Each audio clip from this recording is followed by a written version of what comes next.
এগুলোকে ছাড়ি।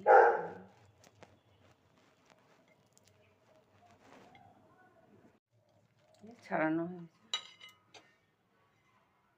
নমস্কার বন্ধুরা, আজকে আমি সজনের ফুলের বড়া করব। ছাড়িয়ে নিয়েছি, ছাড়িয়ে নিয়ে এই যে চালের গুঁড়ো যতটা লাগবে পরিমাণ মতো 1 চামচ মতো দেবো আমি। আর এখানে এই আধ বাটির মতো বেসন নিয়ে নিয়েছি, একটু লঙ্কা কুচিয়ে নিয়েছি, বেশি কিছু লাগে না, খেতে তো দারুণ লাগে। ভীষণ। আর একটু পোস্ত নিয়েছি 1/2 চামচ মতো, এটা দিয়ে আমি মাখিয়ে নেব। হলুদ লবণ তো পাশেই আছে এখানে আমার, তো এটা মাখিয়ে নিই। একটু পোস্তও দিয়ে দিলাম। মাখানো কমপ্লিট, আমি ভাজতে শুরু করবো। তেলও গরম হয়ে গেছে। এই সজনের ফুলের বড়া অসাধারণ লাগে, মানে অপূর্ব লাগে। আপনারাও করে দেখবেন এইভাবে। আমার চ্যানেলটাকে যারা ফলো করেননি, সাবস্ক্রাইব করেননি, তারা সাবস্ক্রাইব করে দেবেন, ফলো করবেন, লাইক কমেন্ট শেয়ার করবেন, পাশে থাকবেন।